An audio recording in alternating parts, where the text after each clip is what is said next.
Hello anime gang, आज मैं explain करने वाला हूँ डीमन स्लेयर की मांगा को, जिसमें मैं कवर करूंगा कि आखिर कैसे मुजान का एंड होता है। अगर आपने इससे पहले के एपिसोड नहीं देखे हैं तो आप उन्हें पहले देख लें। उन वीडियोस की लिंक मैंने डिस्क्रिप्शन में दे दी है। इस एपिसोड की शुरुआत होती है जहाँ पर इन्फिनिटी कासल बाहर आ चुका होता है और सभी हशीरास और मुजान भी बाहर आ गए थे। हम देखते हैं कि इन्फिनिटी कासल एक शहर के बीचों बीच जाकर बाहर निकला है। हमें यहाँ पर पता चलता है कि कीरिया के प्लान के अकॉर्डिंग इन्फिनिटी कासल को कहीं और बाहर निकालना था, बट मुजान और यूशिरो की टग ऑफ वॉर की वजह से ये लोग शहर के बीच में आकर बाहर निकल आए हैं। इसके बाद कीरिया अपनी छोटी बहन से पूछता है कि अभी सूरज निकलने में कितना टाइम है, जिस पर वो बताती है कि अभी 1.5 घंटा बाकी है, जिसे सुनकर कीरिया सोचता है कि अभी भी बहुत टाइम है। इधर कासुगाई क्रो भी सभी डीमन स्लेयर्स को बता देता है कि अभी सूरज उगने में 1.5 घंटा बाकी है। इसके बाद सभी हशीरास और तांजीरो को होश आ जाता है। तांजीरो जल्दी से मुजान को ढूंढने की कोशिश करता है कि तभी एक मलबे के नीचे से मुजान बाहर निकलता है और वो काफी गुस्से में था।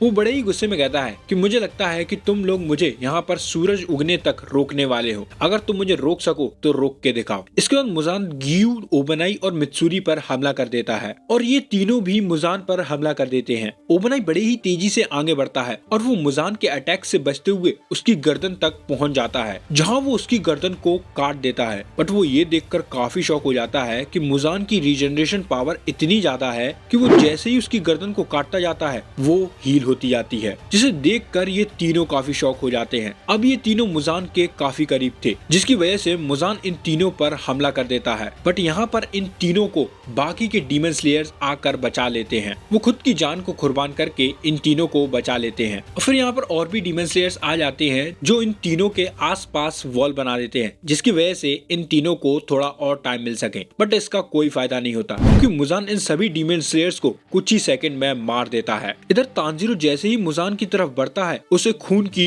उल्टियां होने लगती हैं। इसके बाद मुजान कहता है कि जो लोग जल्दी मर जाते हैं वो काफी लकी होते हैं और फिर मुजान तांजीरो की तरफ देखता है, जिससे गियू, ओबनाई और मित्सुरी का ध्यान भी तांजीरो की तरफ जाता है और हम देखते हैं कि तांजीरो की हालत बहुत खराब हो गई है। इसके बाद मुजान कहता है कि मैं अपने अटैक्स में खुद के ब्लड को मिक्स कर देता हूँ और ये ब्लड इंसान को डीमन बनाने के लिए नहीं है, बल्कि ये ब्लड एक डेडली पॉइजन है जो सेल डिस्ट्रक्शन करके इंसान को मार देता है। और फिर मुजान कहता है तांजीरो कमांडो मर चुका है। इसके बाद हमें नेजुको को दिखाया जाता है, जिसके सपने में उसके डैड आते हैं और उससे कहते हैं कि नेजुको जागो, तांजीरो खतरे में है। और ये सुनते ही नेजुको खड़ी हो जाती है और यहाँ पर नेजुको का ध्यान रखने के लिए साकुंजी भी होता है। नेजुको यहाँ से भागने लगती है, जिसको टेंजन और रेंगोकू के पिता भी देख लेते हैं। रेंगोकू के पिता कीरिया से पूछते हैं कि वो डीमन लड़की भाग रही है, हमें क्या करना चाहिए। ये सुनकर कीरिया काफी घबरा जाता है। वो सोचता है कि शायद उसे मुजान कंट्रोल कर रहा होगा या फिर जो मेडिसिन उसे दी गई थी उससे वो ह्यूमन में बदल गई होगी। फिर वो सोचता है कि अगर ऐसा होता तो साकुंजी उसे रोकने में सक्षम हो पाता। फिर वो रेंगोकू के पिता से कहता है कि हमें उसके पीछे जाना चाहिए। कि तभी कीरिया को महसूस होता है कि उसके पिता उससे कह रहे हैं कि नेजुको को जाने दो, वो जो भी कर रही है वो सही है। और ये सुनकर कीरिया भी टेंजन और रेंगोकू के पिता से कह देता है कि नेजुको का पीछा मत करो, वो जहाँ जा रही है उसे जाने दो। इसके बाद हमें नेजुको को दिखाया जाता है जो कि बड़ी ही तेजी में आगे बढ़ रही होती है और उसको गाइड उसके पिता की स्प्रेड कर रही थी। नेजुको इतने बड़े पहाड़ से जंप लगाती है जिस पहाड़ से साकुंजी भी नीचे नहीं कूद पाता, जिससे साकुंजी समझ जाता है कि नेजुको पर दवाई का कुछ असर नहीं हुआ है। इधर तांजीरो की हालत खराब होती जा रही थी। मुजान, ओबनाई, गियू और मित्सुरी पर भारी पड़ रहा था। गियू की तो स्वॉर्ड भी टूट चुकी थी। वो किसी वाटर ब्रीदिंग के स्वॉर्ड्समैन की स्वॉर्ड को उठाने की कोशिश करता है, बट वो जैसे ही ऐसा करने जाता है कि तभी मुजान का हमला इन तीनों पर आकर लगता है। बट उस हमले से भी ये लोग रुकते नहीं है। ये लोग मुजान से बचकर उस पर हमला करने की लगातार कोशिश करते रहते हैं और मुजान भी समझ जाता है कि जिन हशीरा पे मार्क है उनको हराना इतना आसान नहीं है। इसके बाद मुजान मित्सुरी पर एक हमला करता है जो कि मित्सुरी को लगने ही वाला था कि तभी वहाँ पर one of the strongest demon slayer Gyomei आ जाता है, जिसे देखकर ही मुजान समझ जाता है कि यही वो बंदा है जिसने कोको शिबो को हराया है। कि तभी मुजान के पीछे सानेमी आ जाता है जो उसे बीच में से काट देता है, बट ऑफ कोर्स इसका कोई फायदा नहीं होता। जैसे ही सानेमी उसे काटता है वो उसी वक्त रिकवर हो जाता है।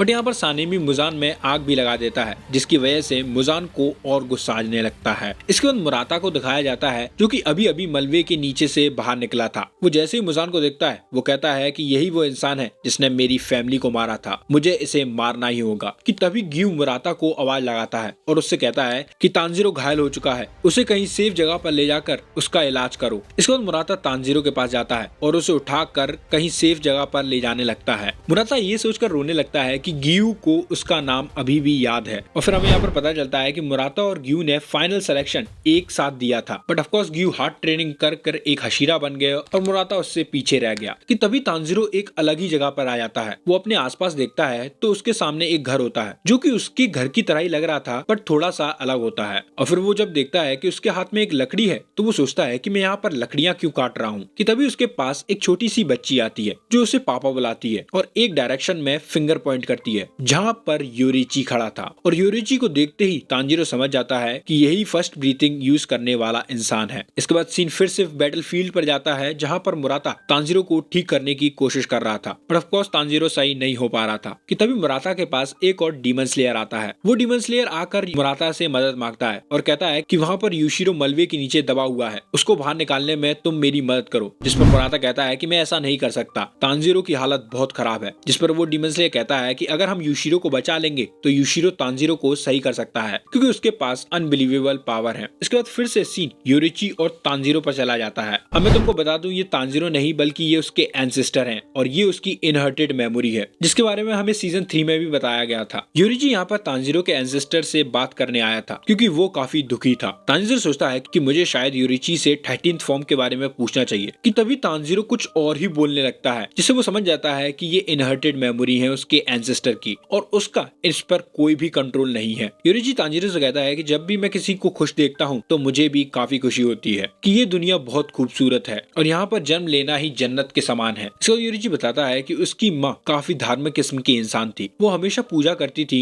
और भगवान से यही विनती में करती थी कि इस दुनिया में से दुख खत्म हो जाए। उन्होंने मेरे कानों के लिए इयररिंग्स भी बनाई थी, बट मुझे काफी दुख होता था कि वो हमेशा चिंता में रहती थी क्योंकि मैं बोल नहीं पाता था। और मेरा बड़ा भाई काफी अच्छा था, वो मेरी हमेशा चिंता करता था। पिताजी उसे मारते और कहते थे कि तुम्हें योरिची से दूर रहना है, बट वो उनकी बात नहीं सुनता था। वो उनकी मार खाने के बाद भी मेरे पास आता था और एक दिन वो मेरे लिए एक बांसुरी भी लाया कि जब भी तुम्हें कुछ चाहिए हो इसे बजा देना, मैं तुम्हारे पास आ जाऊंगा। फिर योरिची बताता है कि जब उसकी माँ की डेथ हो गई तो वो घर छोड़कर भाग गया। वैसे तो उसे टेंपल में जाकर प्रीस्ट बनना था, बट उसने ऐसा नहीं किया। उसकी बजाय वो वहाँ से भाग गया और वो दिन रात भागता रहा और दिन रात भागने पर भी उसे बिल्कुल भी थकान महसूस नहीं हुई। योरिची एक पहाड़ी इलाके में जाकर रुकता है जहाँ वो देखता है कि एक छोटी सी लड़की पैडी फील्ड में खड़ी हुई है और उस लड़की की एज योरिची जितनी ही थी। योरिची देखता है कि वो लड़की एक बकेट लेकर खड़ी हुई है। योरिची उसके पास जाकर पूछता है कि वो यहाँ पर क्या कर रही है। वो लड़की बताती है कि उसकी पूरी फैमिली एक बीमारी की वजह से मर गई है और वो इस दुनिया में अकेली रह गई है, इसलिए वो यहाँ पर टैडपोल्स को पकड़ने आई है जिससे उसे अकेला महसूस नहीं हो। और उसके बाद वो लड़की फिर से वहीं चुपचाप खड़ी हो जाती है और जैसे ही सूरज डूबने लगता है वो लड़की उन टैडपोल्स को फ्री कर देती है। जिस पर योरिची उससे पूछता है कि क्या तुम इन्हें घर नहीं ले जा रही हो। जिस पर वो लड़की मना करते हुए कहती है कि अगर मैं इनको इनकी फैमिली से अलग कर दूंगी तो इनको भी तो बुरा लगेगा। और ये सुनकर योरिची उससे पूछता है तो क्या मैं तुम्हारे साथ तुम्हारे घर आ सकता हूँ। और ये सुनकर वो लड़की खुशी के मारे रोने लगती है। यहाँ पर हमें पता चलता है कि इस लड़की का नाम ऊता है। ऊता बिल्कुल योरिची के अपोजिट थी। जहाँ योरिची शांत रहता था वहाँ ऊता सुबह से लेकर शाम तक बोलती रहती थी और ऊता की वजह से ही योरिची को समझ में आ गया था कि वो काफी स्पेशल है। फिर 10 सालों बाद योरिची और ऊता शादी कर लेते हैं और उसके बाद ऊता प्रेग्नेंट भी हो जाती है जहाँ पर वो जल्दी अपने बच्चे को बर्थ देने वाली थी और उसी की प्रिपरेशन के लिए योरिची एक मिडवाइफ को लेने के लिए टाउन में जाता है। अब योरिची का प्लान ये था कि वो सूरज डूबने से पहले घर आ जाएगा, बट रास्ते में योरिची को एक बूढ़ा आदमी मिलता है जो कि दिल का मरीज था, यानी उसे हार्ट प्रॉब्लम थी। वो बूढ़ा आदमी अपने बेटे के पास जा रहा था जो कि जंग में घायल हो चुका था। योरिची उस बूढ़े आदमी की मदद करता है और उसे उसके बेटे के पास छोड़ आता है, बट ऐसा करने से काफी समय हो गया था और रात भी हो चुकी थी। योरिची जल्दी से घर की तरफ भागता है और वो जैसे ही घर पहुंचता है तो वो देखता है कि किसी डीमन ने ऊता और उसके पेट में पल रहे बच्चे को मार दिया है। 10 दिन तक योरिची ऊता की बॉडी को पकड़े हुए एक जगह पर बैठा रहता है। 10 दिन बाद वहाँ पर एक शॉर्टमैन आता है जो योरिची से कहता है कि उसे ऊता का प्रॉपर तरीके से अंतिम संस्कार करना चाहिए। योरिची कहता है कि उसका सपना तो एक सिंपल लाइफ जीने का था, बट इन डीमंस की वजह से ऐसा नहीं हो पाया और उसके बाद योरिची भी एक डीमन स्लेयर बन जाता है। योरिची देखता है कि कोई भी डीमन स्लेयर किसी भी ब्रीथिंग फॉर्म का इस्तेमाल नहीं कर पाता, इसलिए योरिची उन्हें सिखाता है। अब जो डीमन स्लेयर हशीरा थे वो तो जल्द ही ब्रीथिंग टेक्निक सीख जाते हैं। Of course sun sun breathing नहीं, बट वो सन ब्रीथिंग की मदद से ही अलग अलग टेक्निक की खोज करते हैं, जैसे कि फ्लेम, विंड, वाटर, थंडर और स्टोन, और फिर उसे इम्प्रूव करते जाते हैं। और उसके बाद हशीरास कई डीमंस को मारते हैं। इस टाइम पर डीमन स्लेयर अपने पीक पर था और योरिची का भाई भी डीमन स्लेयर्स को ज्वाइन कर लेता है, जिससे डीमन स्लेयर्स और ज्यादा ताकतवर हो जाते हैं। और जल्द ही योरिची का सामना मुजान से हो जाता है और उसे देखते ही योरिची समझ जाता है कि उसका जन्म मुजान को खत्म करने के लिए ही हुआ है। मुजान बड़े ही तेजी से योरिची पर हमला करता है, बट ऑफ कोर्स योरिची की स्पीड काफी ज्यादा थी। वो मुजान के अटैक से बच जाता है, बट योरिची भी समझ जाता है कि अगर मुजान का एक भी हमला उसे लग गया तो वो मर जाएगा। योरिची ट्रांसपेरेंट वर्ल्ड की टेक्निक का इस्तेमाल करके देखता है कि मुजान के पास 7 दिल और 5 दिमाग हैं, और उस मोमेंट में योरिची ने अपनी सारी फॉर्म्स को कंप्लीट कर दिया था, जिसकी मदद से उसने मुजान को बहुत ही बुरी तरीके से काट दिया था। मुजान को भी समझ में नहीं आता कि उसकी बॉडी रीजनरेट क्यों नहीं हो रही है। वो अपने सिर को सपोर्ट करने की कोशिश कर रहा होता है। योरिची भी समझ जाता है कि उसकी ब्राइट रेड स्वॉर्ड डीमन के किंग पर भी काम कर सकती है। योरिची मुजान से पूछता है कि तुम्हारे नजर में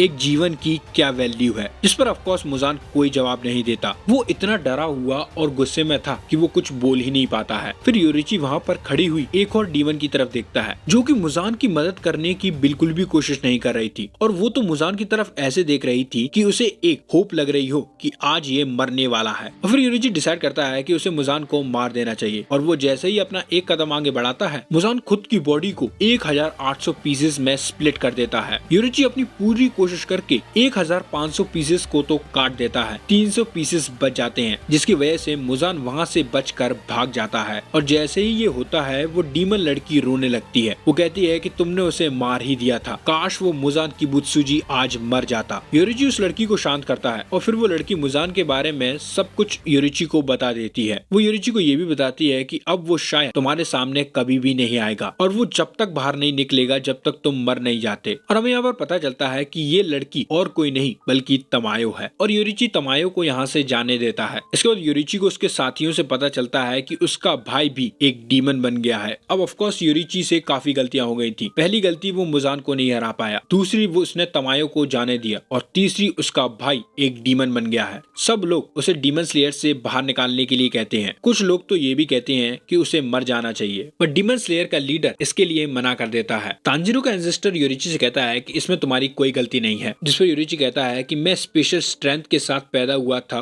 और मेरा पर्पस ही मुजान को हराना था, बट मैं ये नहीं कर पाया, मैं इसमें फेल हो गया, जिसकी वजह से पता नहीं कितने लोग और मारे जाएंगे, और यही बात मुझे दुखी कर देती है। और ये सब सुनकर तांजीरो को काफी दुख होता है। तभी तांजीरो के एंसेस्टर की बेटी योरिची के पास आकर उसे खींचने लगती है, जिस पर तांजीरो का एंसेस्टर कहता है कि क्या तुम इसे गोद में लेकर ऊपर उठा सकते हो, क्योंकि तुम्हारी हाइट मुझसे ज्यादा है तो तुम इसे हवा में ज्यादा ऊंचा उठा सकते हो, और इससे हवा में काफी अच्छा लगता है। योरिची ऐसा ही करता है, और वो जैसे ही उस बच्ची को ऊपर उठाता है, वो हंसने लगती है, जिससे देखकर योरिची के आंखों में आंसू आने लगते हैं। वो उस बच्ची को पकड़ कर रोने लगता है, और थोड़ी ही देर बाद यहाँ पर सोमियोशी की पत्नी आ जाती है, जो आकर योरिची को चेयर अप करती है। तांजीरो सोचता है कि मैं जानता हूँ कि मैं लड़ाई के बीच में हूँ, और योरिची हजारों सालों पहले मर चुका है, और मैं योरिची की कोई भी मदद नहीं कर सकता, बट मैं चाहता हूँ कि योरिची के दिल को थोड़ी सी शांति मिले। इधर मुजान धड़ाधड़ हमले करते जा रहा था, जिसकी वजह से पांचों हशीरास को काफी स्ट्रगल करना पड़ रहा था, और सबसे ज्यादा स्ट्रगल मित्सुरी कर रही थी। वो मुजान के अटैक्स को डॉज करने के लिए सिर्फ तुक्का लगा रही थी, जिसकी वजह से मुजान का एक हमला उसे लग जाता है, और वो काफी बुरी तरीके से जख्मी हो जाती है। मुजान अपना जैसे ही दूसरा हमला उसकी तरफ करता है, ओबनाई उसे बचाने की कोशिश करता है, बट अब ओबनाई भी उसके अटैक की रेंज में आने वाला था कि तभी वहाँ पर सानेमी, ग्योमी और ग्यू आ जाते हैं, जो मुजान के अटैक को रोक देते हैं, और ओबनाई सही सलामत मित्सुरी को लेकर वहाँ से चला जाता है। ओबनाई मित्सुरी को एक डीमन स्लेयर के पास छोड़ जाता है, और उसे कहता है कि जल्दी से जाकर आलमंड शेप्ड आई वाले बंदे को ढूंढो। यहाँ पर ये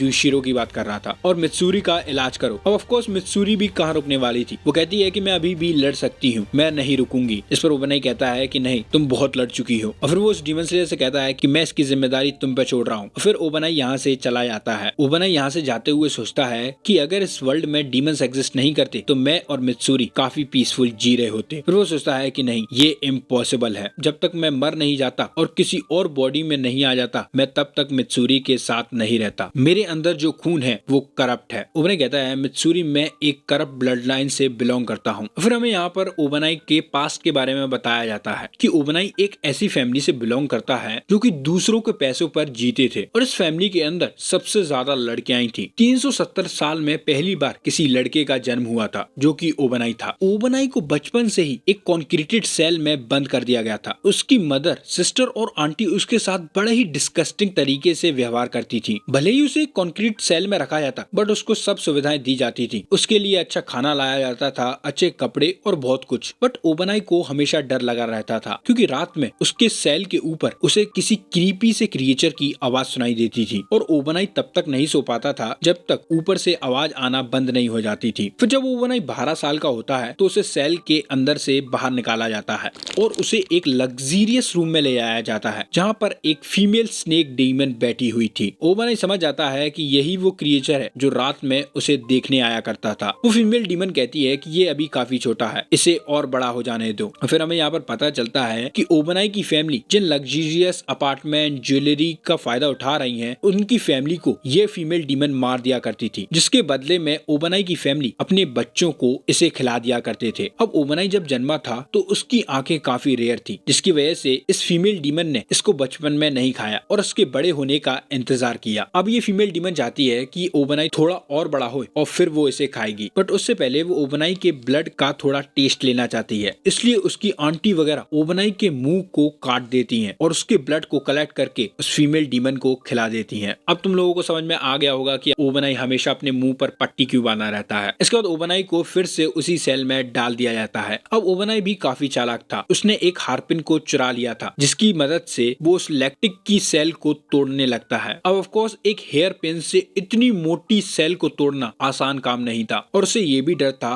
कि कहीं अगर वो पकड़ा गया तो उसका क्या होगा। उस सेल के अंदर सिर्फ एक ही उसका साथी था जो था उसका स्नेक, जिसका नाम काबूरामारू था। और कुछ ही दिनों बाद ओबनाई उस सेल में छेद करके भाग जाता है बट उसे वो फीमेल डीमन आकर पकड़ लेती है और वो जैसे ही ओबनाई को मारने वाली थी वहाँ पर फ्लेम हशीरा आ जाता है जो उस फीमेल डीमन को मारकर ओबनाई को बचा लेता है। फ्लेम हशीरा ओबनाई को उसकी कजन के पास वापस ले आता है। उसकी कजन उसे बताती है कि उस फीमेल डीमन ने पूरी फैमिली को मार दिया है। वो ओबनाई को इसका जिम्मेदार समझती है। वो कहती है कि अगर तुम वहाँ से नहीं भागते तो सभी लोग जिंदा होते, तुम्हारी वजह से पूरी फैमिली मारी गई है। फ्लेम हशीरा उस लड़की को शांत करता है और ओबनाई को अपने साथ ले जाता है। उस दिन ओबनाई सोचता है कि मेरी फैमिली करप्ट थी और मेरे अंदर जो खून है वो भी करप्ट है, मैं एक सिंपल लाइफ नहीं जी सकता। फिर ओबनाई अपना सारा गुस्सा डीमंस पे उतारने लगा और लोगों की मदद करने लगा। ओबनाई लोगों की मदद करके अपने पापों को कम करना चाहता था बट ओबनाई को हमेशा ये बात सताती रहती थी कि उसकी वजह से उसकी पूरी फैमिली मारी गई। ओबनाई प्रेजेंट टाइम में कहता है कि मैं मुजान को हराते समय मरना चाहता हूँ जिसकी मदद से मेरे अंदर जो खून है वो प्योर हो सके और फिर मैं दोबारा एक पीसफुल वर्ल्ड में रिबॉर्न होके जिसमें डीमंस नहीं होंगे तुम्हारे साथ खुशी से रहना चाहता हूँ मित्सुरी। इधर काकुशी वगैरह लोगों को बैटलफील्ड से दूर रखने की कोशिश कर रहे होती हैं। एक काकुशी को योरिची की कैट दिखाई देती है। वो उसे मलबे के नीचे से बाहर निकालता है और वो उसे जैसे ही बाहर निकालता है वो बिल्ली सीधा बैटलफील्ड की ओर जाने लगती है जहाँ पर मुजान और हशीरा लड़ रहे होते हैं। इधर ओबनाई अपनी पूरी ताकत से लड़ रहा होता है और वो मुजान को काफी अच्छी टक्कर देने लगता है